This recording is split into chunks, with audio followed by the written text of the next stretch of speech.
Tukulandilani pano pa Times Television in program ya Sports Arena. Ine ndi danger left winger Williams Gondwa mprogramu ndikhala ndi Peterkins Kaira. Kwambiri tunikiratu masewero a Malawi ndi Botswana aja a 6 July timu ya Flames kugonja 3-0 pa mapenote 90 minutes itata 1-1. Mpikisano wa TNM Super League ukhale kupitirira kumathero a sabata imene tayiyambayi. Masewero akuyamba lachinayi a Silver Strikers komanso Mafco. Tisayiwale kunena kuti masewero amene kuti akhalepo a Bullets ndi Sivo awasuntha abwera loweruka mu mzinda wa Lilongwe. Tunikiranso nkhani zina zokhuza mpikisano wa Airtel Top 8 umene tsopano Football Association of Malawi FAM yalengeza kuti masewero a ndime yotsiriza adzaseweredwa pa 20 July pa Bingu National Stadium. Ndingokupemphani kuti mukhale pomwepo.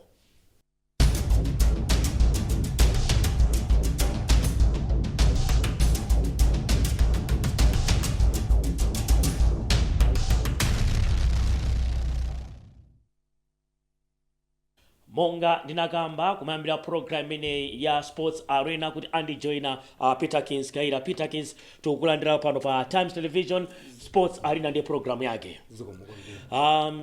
Taonera masewero a 6 July kwa nthawi yoyamba nakasipa katipa amangosera maklabu amarenga muna Wanderers akumana ndi Bullets ka Silver kumana ndi Wanderers choncho muna last time mene tidaonapo Flames kamene kuti Malawi National Football Team ikusewera pa 6 July padusa muna zaka 10 chifukwa tibaona ma records akuna kuti no pa 2015 mmene ndi Malawi idagonjesa Uganda 1-0 chigoli cha Chiukepo Msoya. Komano munaonera masewero a Malawi ndi Botswana pa Bingu National Stadium pamaso pa mtsogoleri wa dziko maiko a Botswana ndi Malawi atsogoleri athu anali pamene paja kunena masewero amenewa. Ungafotokoze bwanji talephera kutenga chikho cha 6 July chimene chapita ku timu ya dziko la Botswana? Chachikulu chimene mwina ndachiona kuti zosowekera mu mpira makamaka wanyamata amene akusewera chabwino ndi zambiri andi nzofunikira kuti tiyambe kutali kuzafika poti Malawi aliyense akhulupirira. Anthu anali mu stadium aja mutati kuti mwina mfunse mmodzi samayembekezera china amayembekezera kuwina.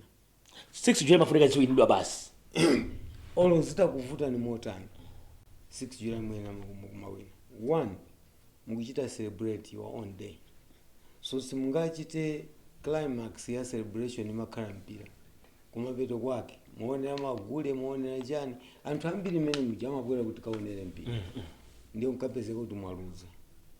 That in itself is not good.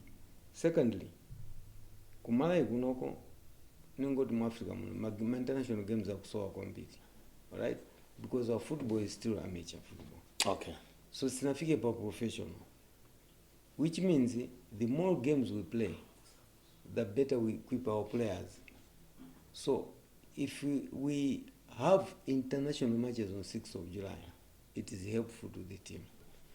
You know, kumbuyo kamati kuti club indi isewere, okay, mumachita promote my club but not the nation as a whole. But bringing in a foreign team, a foreign country to come and play is a great moral booster to the national team. Element yokubweresa Flames pa 6 July ndi chifukwa chikuona china mtindi. Exactly. Mukanati kuti akusera ndi Silver Sivo sikanaza za John Stadium. Koma anthu ambiri ma celebrations in 6 July celebrations, most of the people go because of football. Amapita chifukwa cha mpira, amapita kuti china, because football, you know, is a crowd puller. So ngati anthu akumva kuti kubwera dziko lakuti amachuluka, obviously. Chabwino. Koma let us look at both advantages and disadvantages.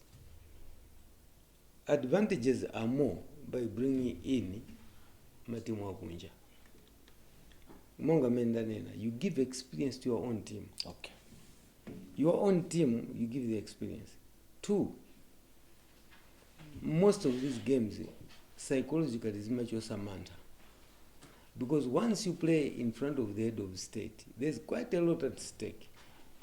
Abwana kuonera ine ndiye nione za kuchisira. Mbwerera. at least akamachoka pano kuti so it motivates the players, but at the same time my disadvantage is ngoti most of the players play under pressure. Okay. Ndokumbukira ife mpira wa 6 July umasodwa pa pressure. Umakhala pa pressure. Kwa ife ngati ife nthawi masera 6 July. Nkupezeka kuti player orata kuponda. Sunga yankhule chabe kapena sunga onese kuti ya dissatisfied. Ngati nthawi yakamuzija kungoti player kuponda. You know, we went up to the extent of iwenda amene kumpepesa. Kuma iwe wapondedwa. Wapondedwa ndiwe. Malamu kuye wenda amene mampepesa. So you know, okay, it brings in a discipline. Kwambiri kuma players if they play in front of the head of state. Inu mukozo karamboni yanga. We had only 1 yellow card. Game usage 90 minutes. We had only 1 yellow card. Maka discipline. Players are disciplined tactically. Awakhala discipline kwambiri kuti nisachitise manyazi pa masopa a president. Even ngakhale iwowo ma players awo nawonso amasera pa head of state wawo sakufuna kuti akafika kuja azikafunsidwe kuti inu munapanga zimene so ma players amakhala discipline. Okay. Kwambiri. And most importantly, my players amasera mpira in front of too many people amene kumpira kuja sabwera. Kwa nthawi yoyamba mapita kumpira. Yes, ndiye amavota timamva Peterkins Kaira koma that day amuona ndi maso. Ndiye kuti ma players machuka kwambiri. Anthu kamaka kambirana zimzati ngati kuti mwapasana naye muone. So it is good kuti kusera in front of so many people. That's advantages are there. And chinaso chimakhala choti mukamasera pa anthu ngati amene achawa amakuumbani in sense that phokoso lija limakuumbani in such a way kuti umachangamuka. Phokoso la mu stadium lija Umachangamuka. Imadzaza mu stadium. Exactly. Anthu kungoti amamvana maplayer aja. Maplayers aja samva mukamasewera mmene mujamugirana olikuitanisa mpira muzakati pafuinga tapusunga. So you use a lot of your brains. Okay. So such games ma stadium ikazaza mumagwisa ntchito munthu. Nzeru. Ukumbukira we went to play Egypt in 1989 kwawo. Kungolowa mu stadium mmene munazazira. Amatuza kuti apapa ndiye pogwisa ntchito nzeru. Chifukwa simumvana. Muzigwisa ntchito nzeru. So you use more of your brains. Woti mpira ukachoka uku umadziwa kuti apapa chimene ndichite nditembenuke ndipite na uku. Ndipasire kwakuti. Because simukumvana. And umazakhala ngati kuti anthu kuti mukunyozana. That sound imene machokera kwa anthu ija ndiye ikulu kwambiri. So chima kubasenso mmachangamukanso mmakhala anthu organize. Chabwino. Ndiye Peterkins titabwera ano pa masewero pa ground. Yes. Play ya Malawi ndi play ya Botswana inali bwanji tikutengera kuti no anali masewero amene coach Kalisto Paso amaona kuti no timu yanga ili mota antisaiwale tindi ma qualification AFCON 2027 cholinga cha football association Malawi komanso ngati dziko tufuna tipite ku ma finals amene azachitikire ku Uganda, Kenya komanso ku Tanzania. At the same time kuliso masewero aja World Cup amene akubweranso mu September if not October chaka chomwe chino. Tinaiponya pati game chifukwa anayamba kugoletsa ndi anzathu Botswana, Malawi anabwera ndithu ndi chigawo chomwe chachiwiri kupeza chigoli ukaonetsetsanso ifeyo tinakhala ngati mpira unangoyamba ndipena machinya Botswana ife goalkeeper wawo uja wakhala ngati anaphuluza anazichinya anthu a Botswana aja. Tinaitaya pati game kapena inali bwanji game. Okay. Choyambirira mu mpira I think mukumbukira nanena kuti game iti wina. Soon after 5 minutes I said we're winning this. Yes. Manena kuti olonitapita ku nyumba I would say Malawi would win if they keep up playing like the way they were playing. Okay? And chimene chandidandaulitsa kwambiri nchonena kuti we had countless chances ochinya's goal. Mipata inalipo. Singacheso complain. And we played very well. If I would rate, I would say 55-45. Malawi played. Possession ni makani Malawi. Exactly. Malawi was more offensive koma chimene chimandidabwisa masiku ano chionera kuti ma players saganisa mu ground mucha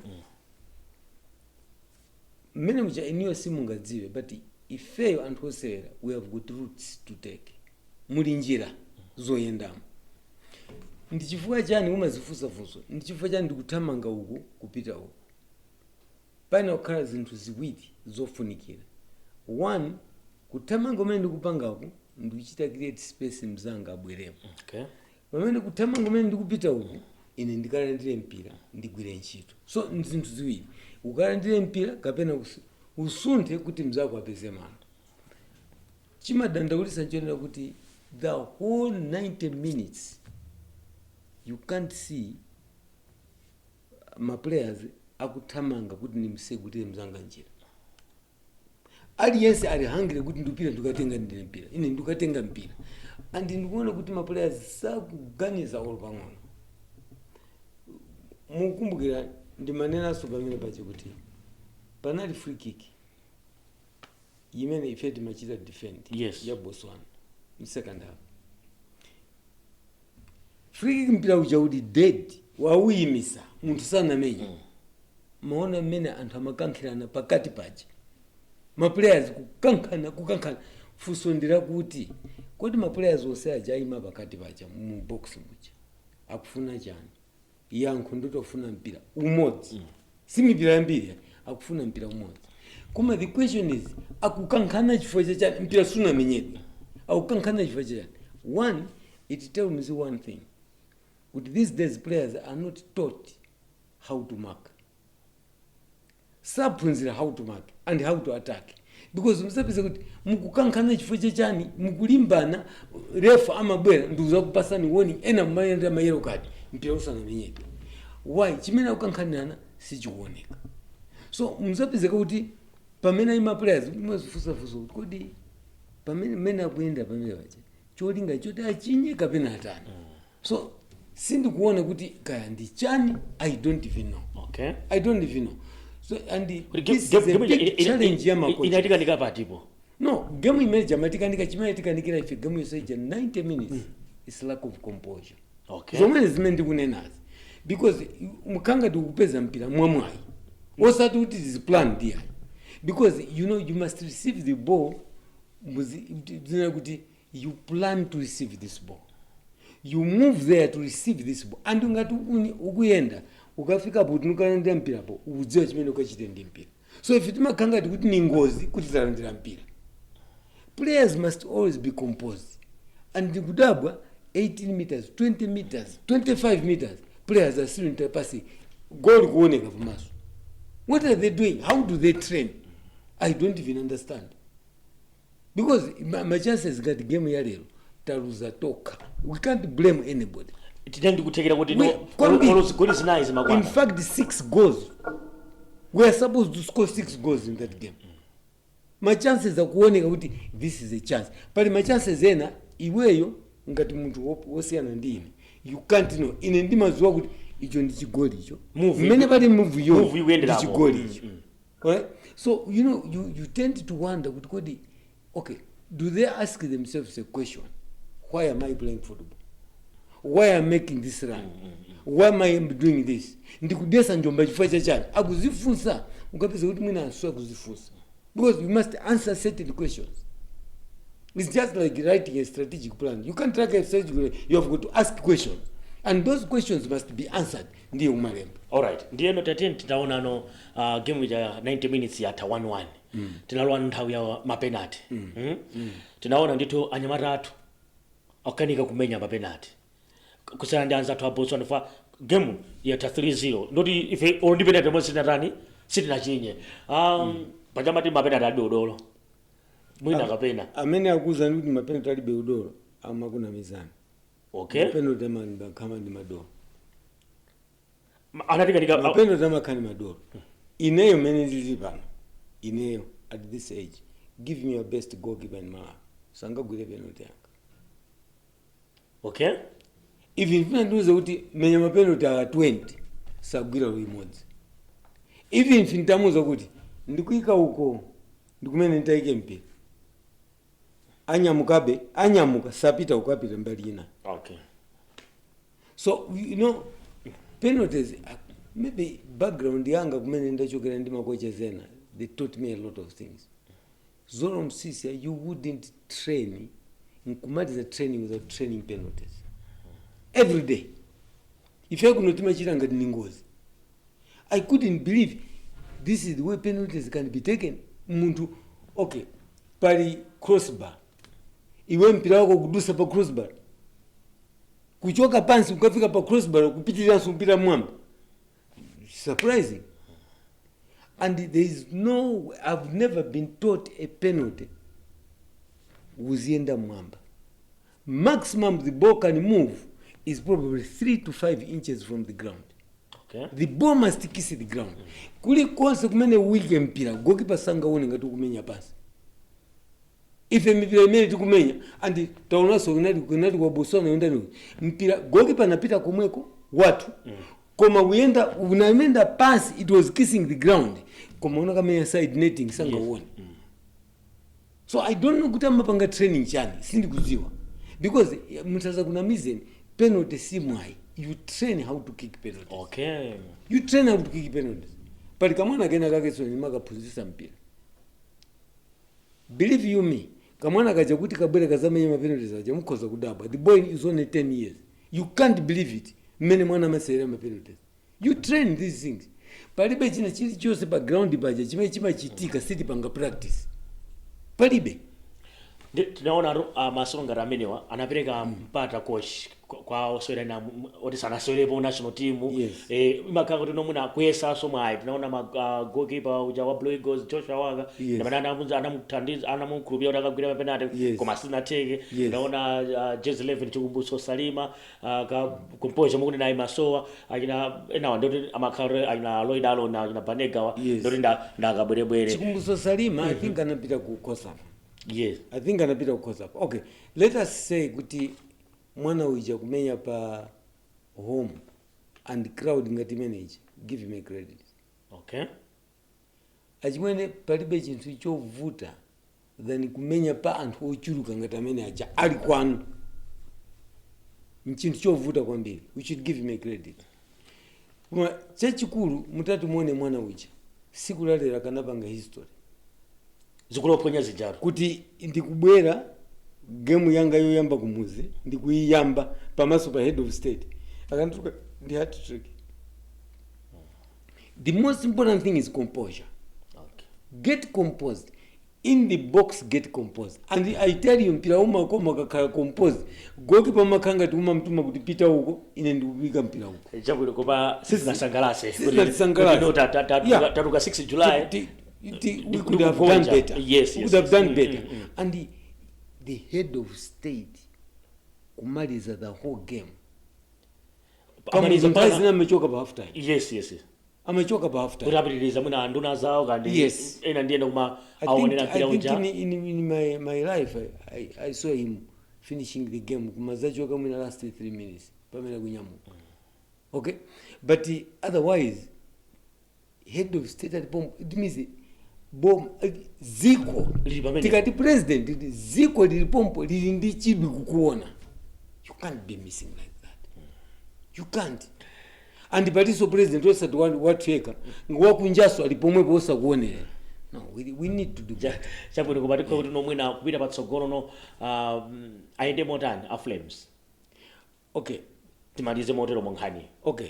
Titatitere mwina kuimaliza kwake nene kuti Malawi imene timaiona zaka za mbuyo ndi pano. We can tell there's a change. We can tell there's a change. Inu mundivomereza kuti at least mamenyero amene akumenya pano akusiyana ndikali. Pamene paja zigoli zikanalowa tu timu ya mbuyo. Zikanalowa. Koma pano you can say okay the defend well player center akumenya buna kutana. So let mawango mazonda we are heading towards something better. Chabwino nkuteka kuti enano mukungoti joina kumene mukuonera ndi program ya Sports Arena pano pa Times Television ndeti maunikira masewero amene aseweredwa kumathero a sabata yangotayi okhuza timu yaikulu ya mpira wamiyendo ya dziko lino ya Flames Malawi ya Gonja ndi Botswana mumasewero okondwera kuti no takwanitsa zaka 61 tili pa ufulu odzilamulira nde masewero chigawo choyamba kunalibe chigoli koma chigawo chachiwiri imene ndaona ndithu timu ya Botswana ikutsogola kenako Malawi kubweza ndithu chigoli pa anazichinyauka amene wa Botswana kenako game inapita kumapita ifa panali chikho chimene ndithu chaperekedwa ndetaona ndithu timu imene ya Botswana ikugolesa mapenalty atatu ife osagolesa penalty ngakhale imodzi de congratulations timu ya dziko la Botswana atenga chikho cha 6 July kuno kumudzi apita nacho ndithu kwawo ku Botswana ndithu funa tipite ku break tikabwerako tionetu masewero a TNM Super League amene akhala akuseweredwa sabata imene tayiyambayi ndingokupemphani kuti mukhalebe pomwepo.